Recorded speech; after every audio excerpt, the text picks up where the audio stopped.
जी अस्सलाम वालेकुम नाजरीन, कैसे हैं? मैं हूं आपका होस्ट मुदस्सिर और आज ब्यूटी टिप्स के प्रोग्राम में आपको खुश आमदीद कहता हूं। आप लोग देख रहे हैं माई हेल्थ चैनल और beauty tip with doctor Faisal. आप लोग प्रोग्राम देख रहे हैं इस वक्त। तो जी अस्सलाम वालेकुम डॉक्टर साहब, कैसे हैं?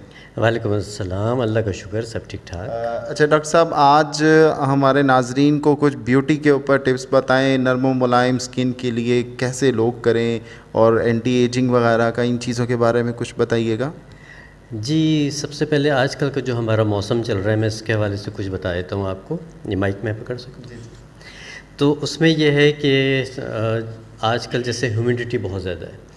इस ह्यूमिडिटी में आप बाहर निकलते हैं, ज़रा सा पसीना आता है तो आपकी स्किन डल सी, डार्क सी लगना शुरू हो जाती है।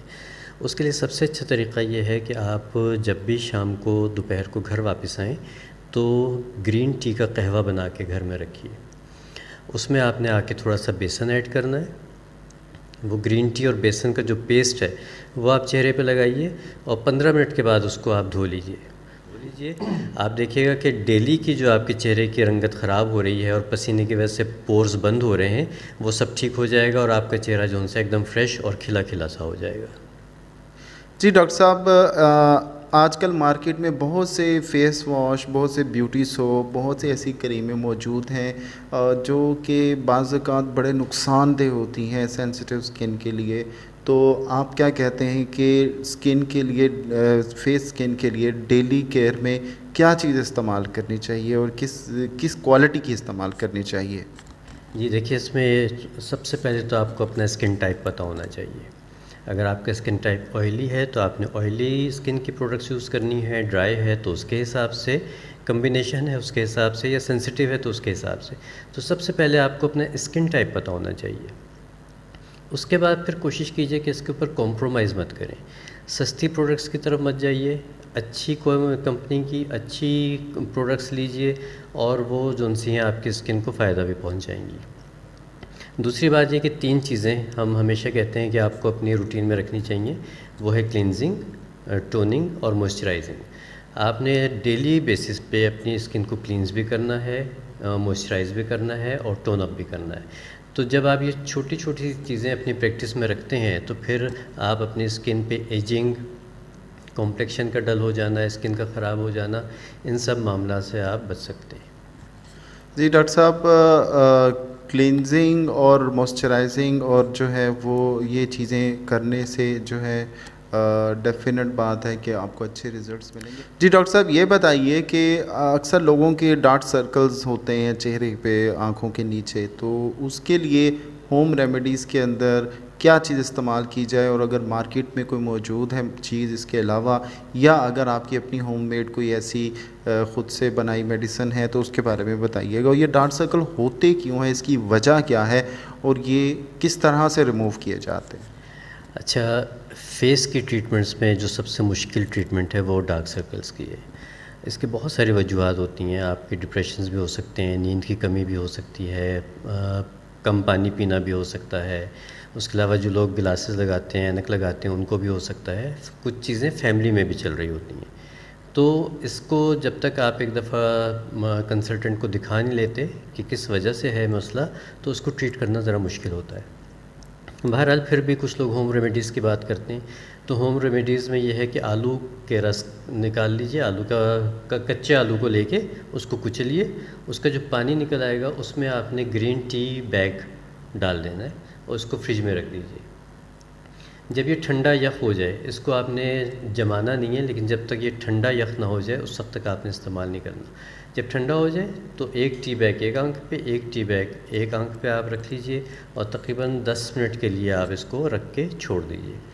10 मिनट के बाद आप इसको हटा दीजिए और यही टी बैग आप दोबारा फ्रीज़र में रख दीजिए। रीयूज़ भी हो सकता है, ये ज़रूरी नहीं कि आप एक दफ़ा इस्तेमाल करके उसको फेंक दें, अगर ये आप ख़ुद इस्तेमाल कर रहे हैं। अगर किसी दूसरे ने इस्तेमाल करना है तो फिर यकीनी तौर पे आपने टी बैग को चेंज करना है। तो ये एक अच्छी पॉजिटिव और इफ़ेक्टिव रेमेडी है, इससे काफ़ी फ़र्क पड़ जाता है। जी, यानी आलू का रस निकाल कर और उसको टी बैग जो भी ग्रीन टी के यूज़ होते हैं उनमें भर लिया जाए और उसको हम फ्रीज़र में रख कर ठंडा करके तो फिर आँखों पे इस्तेमाल करें तो उससे तो डॉक्टर साहब, ये कितने दिन तक करना चाहिए अमल, या इसको मुसलसल जारी रखें? जी, इसको काफ़ी लंबा अरसा करना पड़ता है क्योंकि बहुत सिंपल रेमेडी है, तो इसको आप ये समझ लीजिए कि आपने मुस्तकिल इस्तेमाल करना है, तो फिर इसके रिज़ल्ट जो उनसे वो आपको मिलना शुरू हो जाएंगे। तो डॉक्टर साहब अगर ये ठीक हो जाते हैं तो फिर वो इलाज ये छोड़ दें या इसको फिर भी करते रहें कि ये वापस हो आ सकते हैं? जी बिल्कुल, देखें स्किन है, हेल्थ है, बाल है, कोई भी चीज़ है आपने उसको मेंटेन करना है। मेंटेनेंस के लिए फिर ये है कि जब आपकी ये चीज़ ठीक हो जाती है तो फिर हफ्ते में एक दफ़ा, 10 दिन में एक दफ़ा इस चीज़ को आप रिपीट करते रहिए, तो फिर इंशाल्लाह डार्क सर्कल्स वापस नहीं आते।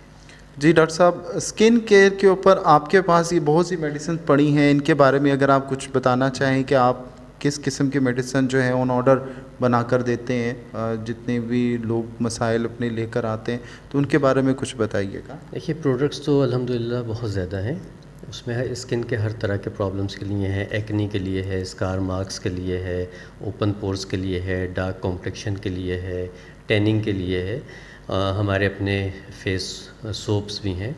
तो ये सारी प्रोडक्ट्स जो उनसी हैं वो हम कस्टमाइज़ बनाते हैं। जो क्लाइंट आते हैं उनकी जो स्किन कंडीशन होती है उसके हिसाब से जो उनसे हम ये चीज़ें तैयार करते हैं। उसके अलावा यहाँ पे माई हेल्थ पे जो हमारा ये क्लिनिक है, तो इसमें हम यहाँ पे हाइड्रा फेशियल दे रहे हैं, और हाइड्रा फेशियल जो उनसे स्किन की मल्टी प्रॉब्लम्स के लिए बहुत अच्छी चीज़ है। और हमारा हाइड्रा फेशियल मार्केट वाले हाइड्रा फेशियल से इसलिए ज़्यादा बेहतर है क्योंकि हम जो उनसे ये सामने आप देख रहे हैं हमारे पास प्योर सीरम्स रखे हुए हैं। हमारे थोड़े से मुकाबलतन मार्केट से एक्सपेंसिव है हाइड्रा फेशियल्स, लेकिन ये है कि हम अच्छी क्वालिटी के सीरम्स यूज़ करते हैं और आपको पहली सिटिंग में ही जो सा है अपनी स्किन में 80% तक फ़र्क महसूस हो जाता है। तो मैं ख्याल है कि ये हाइड्रा फेशियल जो सा है, अगर आप हमारे पास आते हैं तो इससे आपको काफ़ी खातिर ख़ार रिज़ल्ट्स मिल जाते हैं। जी बहुत शुक्रिया डॉक्टर साहब। जी डॉक्टर साहब, ये बताइएगा कि एंटी एजिंग पर आपके पास कौन सा तरीका इलाज मौजूद है, क्या कोर्स है, कितनी मुद्दत का होता है और किस हद तक इफ़ेक्टिव है, कितने अरसा पीछे खींच सकते हैं इंसान की उम्र को आप? अच्छा, एंटी एजिंग जो सा है वो डिपेंड करता है कि किस एज में किसने अपना एंटी एजिंग ट्रीटमेंट शुरू करवाया। तो अगर 25-26 साल की या 22 साल की कोई लड़की या लड़का आता है तो उनको हम मेंटेनेंस के लिए देते हैं। वो अगर वो सीरम्स यूज़ करते हैं तो फिर वो अपनी एज को बड़े लंबे अरसे तक मेंटेन कर सकते हैं।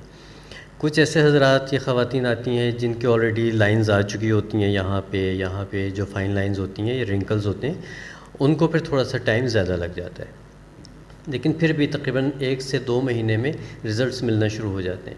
इसके लिए हमारे अपने ऑर्गेनिक सीरम्स हैं, नाइट क्रीम्स हैं, तो वो हम स्किन टाइप के हिसाब से देखते हैं कि क्या हो सकता है। उसके अलावा अगेन मैं बात करूँगा हाइड्रा फेशियल की, कि कुछ ऐसे सीरम्स हैं, कोलाजन के सीरम्स हैं, विटामिन सी के हैं या रेटिनॉल के हैं।